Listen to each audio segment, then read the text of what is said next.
daybreak, and it looks like another busy day for Glenn Beck. His hay is ready to bring in after 2 days of clear weather. If the rain holds off, he can get the job done today. The whole family's soon stirring. Mom is busy at the electric range frying fresh eggs and country bacon. Young Dick checks the breakfast and then goes out to start the morning's chores. Gus, the hired man, gets ready for a big day. And Hugo the pup sneaks in to wake up the boys, Bert and Bobby.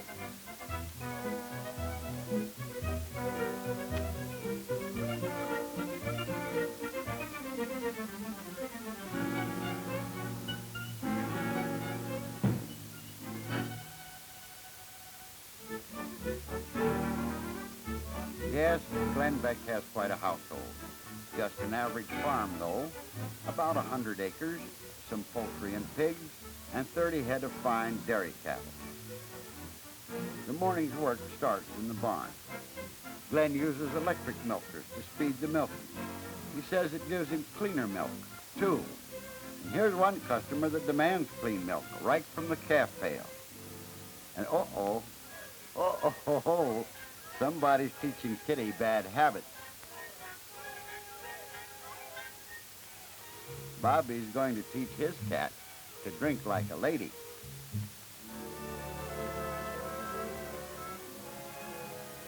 Yes, sir, a farm is a busy place in the morning. As soon as the dew was off the hay, Glenn got out the field baler and started to work. The radio said, rain tonight, so Glenn has no time to wait. Everything was going fine till about 11 o'clock. Then, suddenly... Hey, Pop, something's busted! Looks like trouble. Maybe the machine picked up a rock. Yes, sir, that's just what happened. The knotter trip snapped loose on its shaft. Glenn is really worried. He can't let his hay lay in the field another day. If he takes the baler into town to get it welded, Glenn will lose the whole day, maybe more. Looks like a lost hay crop. Then young Dick had a good idea. Jack Williams on the next farm just got a new farm welder. Maybe he could fix it. Glenn was lucky enough to get a hold of his neighbor at noontime. Williams brought his welder over to the Beck farm, and 5 minutes later, he was busy welding the shaft. With that new farm welder, it was no trouble at all to repair the broken part right there in the farmyard. Williams assured Glenn that this will be a permanent repair. The welded part is now just as strong as ever, if not stronger. There she is, welded on the spot. Yes, sir. Glenn Beck got his hay into the barn that day thanks to his neighbor's farm welder. Sometimes a timely weld can save an entire crop. A few weeks later, Glenn got an invitation from his neighborhood dealer to attend a welding clinic where broken equipment would be welded free of charge. Glenn couldn't go, but he sent Gus, the hired man, to take down a broken shovel and get it welded. So the next day, Gus took the pieces with him to the welding clinic. The clinic was held on a nearby farm, and quite a crowd was there. In one corner of the lot, a group of neighboring farmers were watching a welding demonstration. As the demonstrator fixed the visitor's equipment, you could watch him through the dark protective window of a hand shield. A little later, Gus asked the demonstrator to fix his shovel. Let's watch and see how it's done.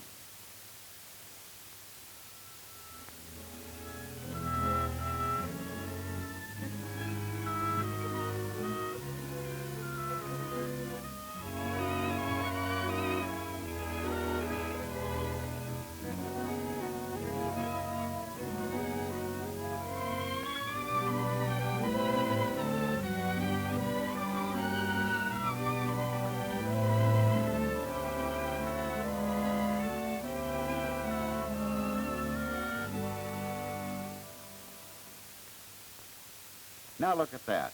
Almost as easy as gluing the pieces together. And there she is, stronger than ever. Gus isn't so sure. What's he gonna do?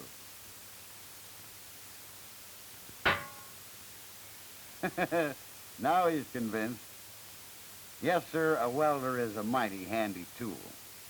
But as Gus said to the dealer later on, does it really pay to own one? Are there enough uses for it on the average farm?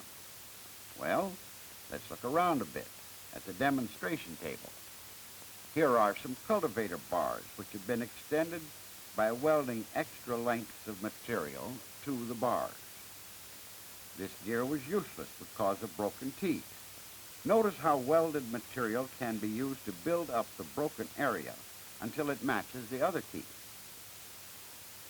These are just a few of the repair jobs that pop up regularly on the average farm. A man who owns a welder making his own repairs year in and year out will find that the welder pays for itself many times over. Its usefulness is not confined to little repairs like this, of course. As the dealer said to Gus, many farmers use the welder to change standard equipment or build things they can't buy. This sturdy steel trailer was built in a farmer's spare time, using scrap steel and pipes. By utilizing scrap, farmers keep material costs to practically nothing. The frames and brackets of this big buck rake were put together with a farm welder. This elevator is just another example of how the welder helps farmers to make very valuable equipment at low cost.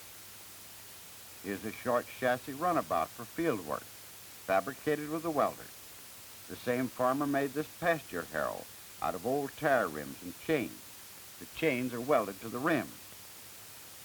He's also making a field wagon. Here's the welded chassis. On this mowing machine, the old iron rim was cut off, and a rubber-tired rim was welded in its place. Note how the new rim was welded to the old spokes. Other examples of homemade, home-welded equipment are shown in these photographs. Here's a post hole digger, a weed cutter for sugar beet cultivation, a special rig to dose worms with chemicals, a buck rake and unloader, a planter that shoots water into the furrows, another weed cutter, and an unusual machine that hooks on tree limbs and showers down a crop of nuts. The welder is handy for attaching special hooks and eyes to farm machinery, or for welding on extra braces and brackets. Busy machines, like a farm tractor, can be kept in good repair with a welder. Parts that are subject to wear, like the drawbar hole, can be built up with a hard surfacing electrode. This electrode puts a new, extra hard surface on soft metal parts so that they'll last longer and add years of life to the whole machine. Many farmers like to make a tack weld on the belts in their farm machinery like this plow. A light weld like this will keep the bolt from rattling loose. Here's the cylinder block of a tractor engine that had cracked. With a farm welder, this block was fixed and the tractor was back in action in no time. When the crankcase of this orchard sprayer cracked, it didn't upset the farmer's spraying schedule. A quick, easy weld put the sprayer back in operation within an hour. You'll find welded repairs in the milk house and cow barn. This feed wagon and calf pen were made from scrap metal and old bedsteads. Yes, the welder is useful on a dairy farm. And inside the house, when you turn on the faucet and there's no water, maybe a worn part of the pump is broken. The farm welder can make a quick, permanent repair, and water will be flowing again in a few moments. The welder is often used to rough cut pieces of metal. The tremendous heat of the electric arc melts the metal and slices it like a hot knife through butter. And always the welder is near at hand for quick repairs when equipment breaks down and stops the job. But let's get back to Gus and the welding clinic. The dealer is telling Gus that this portable welder is designed specifically for the farm. It will handle all farm welding jobs and is especially designed to operate from the average farm power line.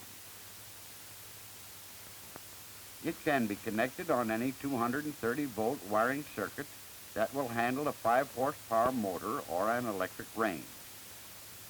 The welder weighs only 115 pounds and conforms to the new NEMA standards for farm welders. Look for this NEMA rating and the underwriter's label. They assure you that the welder will meet your farm needs in performance and safety. Operation is simple, too. Just pick the electrode for the job, as suggested by your handbook of instructions. Then turn the crank till the indicator comes to your electrode size, and the machine automatically gives you the right current and heat for the job. The voltage in the welder has been held low for safety, and yet high enough to permit easy striking. Well, that's fine, thought Gus, but maybe I couldn't learn to weld. Well, after the outdoor demonstration, everyone went inside the barn to see a moving picture on how to weld.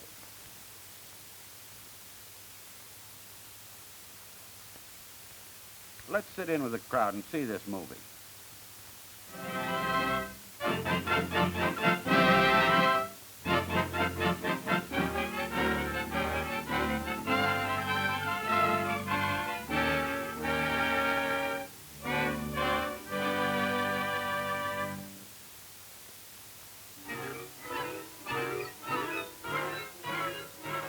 What goes on inside that bright, mysterious welding arc? What must a man know to be able to weld? These are the questions asked as this useful tool of industry moves out to the farm. As farmers see the advantages of the welder for everyday repair and construction work, they also find that welding is easy to learn and easy to do. In this film, we will demonstrate some of the fundamentals of arc welding, which can be mastered by the beginner with a little practice.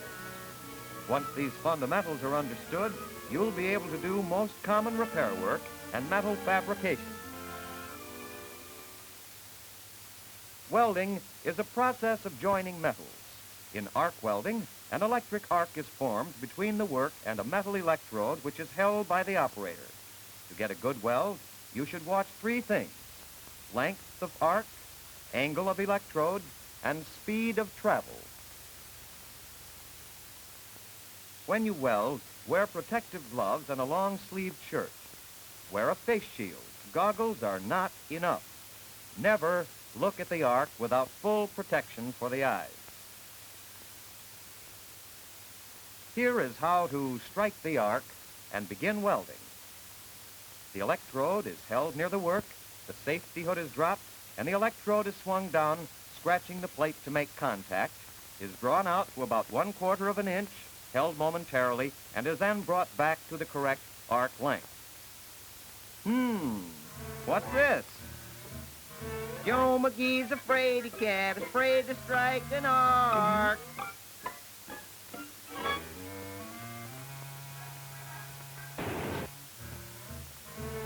Oh, go on, strike it. It won't hurt you. Won't it? No, go ahead and weld. Boy, oh boy, oh boy, oh boy, oh boy. Well, now that we know how to strike the arc, let's see what happens. Let's move the camera in closer than the human eye can possibly go. When the arc is struck, it almost instantly creates a temperature of about 6,000 degrees centigrade, hotter than the heart of a blast furnace.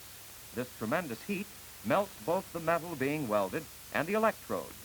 The metal melts off the electrode, crosses the arc, and mixes with a molten base metal.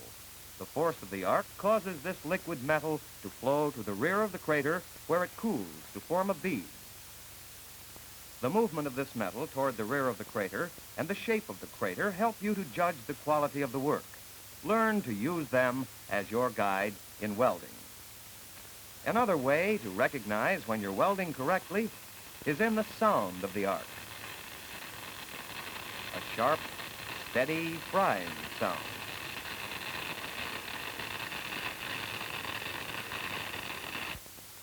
After the bead has been run and the slag is removed, its appearance will definitely tell you whether or not the weld bead has been correctly made.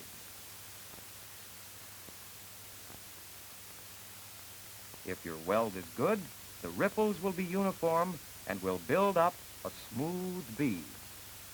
This cross-section cut shows that a good bead will join the plate with no overlap or undercut.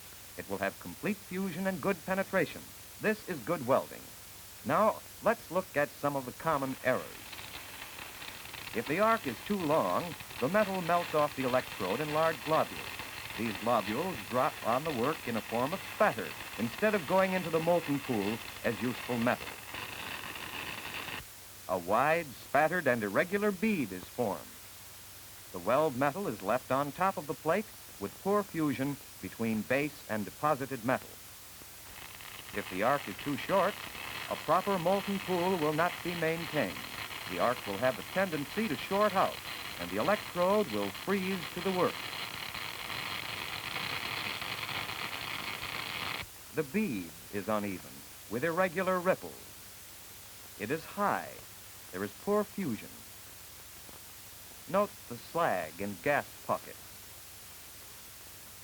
In order to maintain proper arc length, you must feed the electrode into the work as fast as it melts off, tipping the electrode slightly in the direction of travel.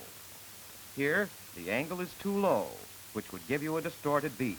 If the electrode is tilted too far from side to side, you will get a lopsided and crooked bead. Speed of travel is important. When the speed of travel is correct, the bead forms in an oval shape with an oval crater. The ripples are uniform. The bead will have good shape with the right fusion and penetration. If travel is too fast, the metal forms gas pockets.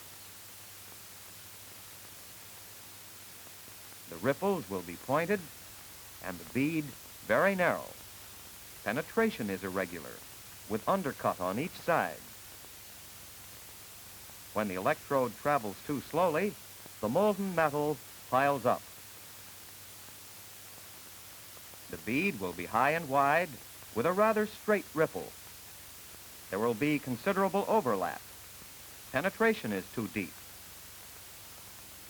But after a bit of practice, the beginner will learn to watch the movement of the metal at the back end of the pool, and it will indicate when the length of the arc is correct, when the angle of electrode is correct, and when the speed of travel is correct.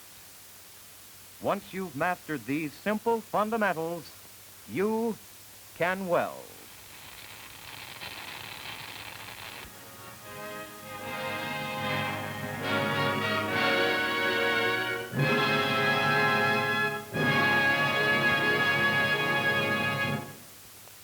Well now, doesn't that movie show you that welding isn't so tough? Gus here is going to try his hand at it. First, the glove. He looks mighty professional in that helmet. Well, here goes. Oops, up. Steady now. Keep trying. Once more. Once more. There. There, that's more like it. Welding doesn't take any special training. Just an afternoon's practice and he'll start to feel at home with it. Let's see how it looks, Gus. Not bad. Not bad for the first try. Yes, there are lots of farmers who have shied away because they do not realize how easy it is to use a welder.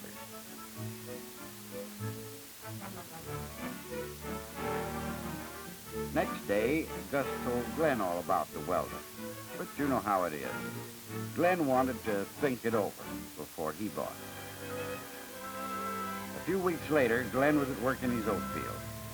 Everything was going fine. One more day with the combine would clean up the crop. Uh-oh. And then it happened. Something snapped against a rock. Glenn noticed he wasn't cutting and stopped the machine. This time, Glenn wasn't so lucky. He couldn't borrow a welder anywhere. That night, the skies grew dark. The lightning flashed, and a hailstorm swept in from the west. Next morning, when he saw his battered crop, Glenn made up his mind to buy a welder. You just can't tell when you're going to need welding on the spot. Next week, the whole family went to the store.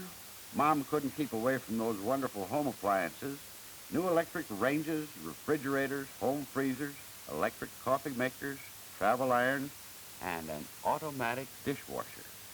They're all real work savers to keep Mom young and good looking.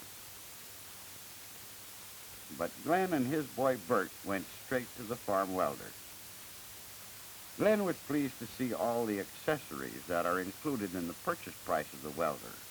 All the things he'll need for welding on the farm. A helmet to protect the eyes and face, a fully insulated electrode holder and cable, gloves, a selection of electrodes, a ground cable, a scratch brush, slag hammer, a primary cable and plug, and a wall connector. And finally, a handy instruction book that tells how to weld, which electrode to use, and many other useful facts. The dealer pointed out several important safety precautions. Never weld near inflammable materials, such as hay, gasoline, or oily rags. And make sure that there are no people or animals nearby to see the arc, because the direct rays will cause eye inflammation. Never look at the arc except through a welding shield. Glenn also bought an electric carbon torch, which plugs right into the welder. The carbon torch is used for welding and brazing copper, brass, Monel metal, Everdur, aluminum, and cast iron. Its flame is much hotter than the ordinary torch flame and can be used for preheating, heating, bending, and forging. It will do the job wherever a torch is needed. Who's this, Joe McGee? Oh, I see, a junior welder. They learn welding young these days. Glenn bought the welder, and from that day, life on the farm sure has been a lot easier. Did you ever see a doodlebug? That's what he calls this funny little bobtail crossbreed car. With his welder and other tools, Glenn was able to combine the parts of several automobiles to make a machine useful for many farm operations. Notice the hoist that is welded to the front of the doodlebug.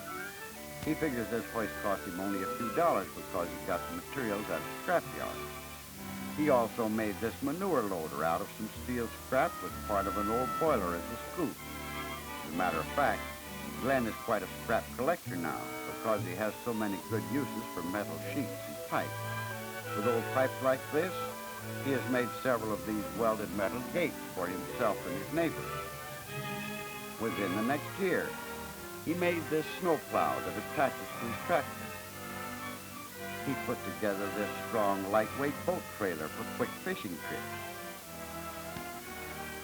He designed this homemade wagon unloader. It empties a wagon in about 5 minutes and carries silage to the blower. The welder's been useful around the house, too. When the front wheel of Bobby's tricycle snapped off, a quick weld put the pieces back together again, and nobody could tell the difference, least of all Bobby.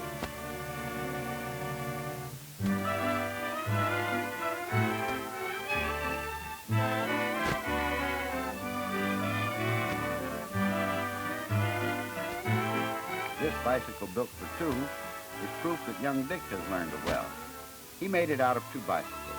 It's very popular with the young ladies of the neighborhood. Yes, the welder has been useful in many unexpected ways. In the cool autumn evenings, the whole family likes to go outdoors for picnics. So Glenn made this welded grill to cook thick, tender, juicy steak. Delicious. When winter came and the snows descended on the field, Glenn found that he had a fascinating, money-saving hobby in welding. He not only caught up on the repairs to his farm equipment, he also did some work on the side for his neighbors and made a sled for the boy. For like many other farmers, Glenn has found that electric arc welding is no longer a specialist tool. With today's inexpensive, easy-to-operate welder, the joining of metals is as simple and as useful as wood carpentry or any other common workshop activity. In spare time or in emergency, in the shop or in the field, the modern farmer finds that it pays to do his own welding on the farm.